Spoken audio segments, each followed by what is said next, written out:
one, Tim Winton, the famous Australian author. Belinda and I were actually friends with Tim's sister, Sharon, and his dad used to be a chief inspector of police over me, and everyone was petrified of Chief Inspector Winton. So, but you know Tim, and you had a chat with him. I mean, this is the author of Cloud Street and a range of other books and so on. Yeah, no, Tim's an old friend. Slightly reclusive guy in a lot of ways, Tim, and doesn't like a lot of attention. But he's a great guy. I like Tim a lot. He's got an unusual way of thinking. If you've read Tim's books, which obviously a lot of people have, you'll see that he has an unusual way of thinking, but he's just the most wonderful dad. Because he wrote a lot at home, he often had the kids on his, carrying the kids around, changing nappies and things like that. So he's very close and connected to his 3 kids, still is. Also, Tim had some great ideas, and in the book there's a photo of Tim in Paris with Harry, one of his kids, standing in front of Notre Dame. And the thing is that Tim hated all that travel and all that fuss, book tours and launches, hated it. And he took his kids with him on these trips, and this is brilliant. This is brilliant, taking a kid on a trip, work trip or any other trip. He took them one at a time, so he didn't have Denise with him, just him and just one of the kids. And this has turned out to be a big win. In fact, there's a whole chapter on there, Hayden. There's a chapter on taking your kids on trips. And I say that because I went to a conference and someone had read that chapter, and he had a 14-year-old daughter. I'll never forget this. I remember exactly where I was standing. He had a 14-year-old daughter, and he actually came running up to me because he was waiting for me to tell me this story. He said, "I read that chapter in your book about work trips, the Tim Winton trick." He said, "My 14-year-old daughter and I were like this, as can sometimes happen with 14-year-old girls.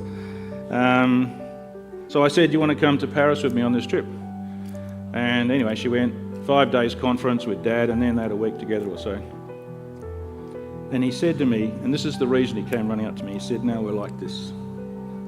We are like this. Just like that.' If he hadn't done the trip, they would still be like that.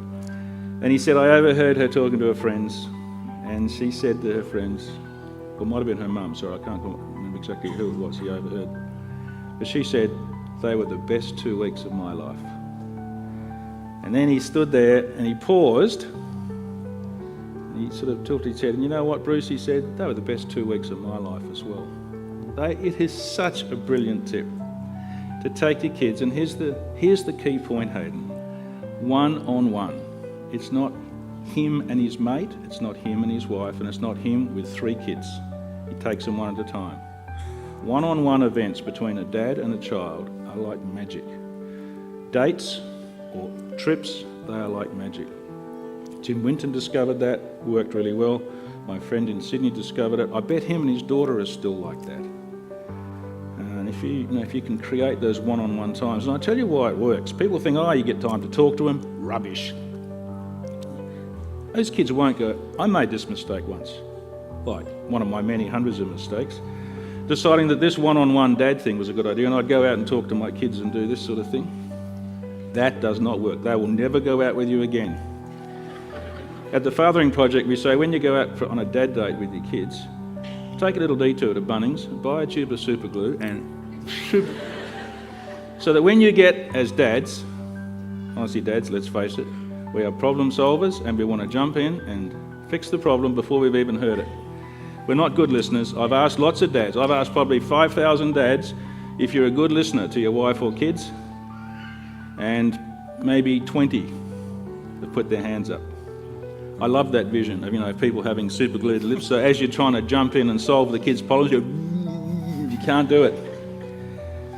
So I made that mistake too. Going out, just listening to your kids, and it makes the kids feel worthwhile. If there was one thing that would stop kids becoming drug addicts, etc., is that when they're teenagers and they're out there and people are offering them drugs, they would be able to say, you know what, I don't need it. I feel worthwhile already. I feel okay already, so I'll just pass.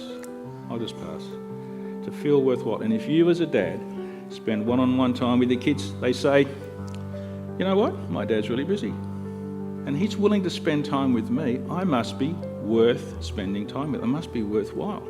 It's as simple as that. That is why it is so magic. From this to this.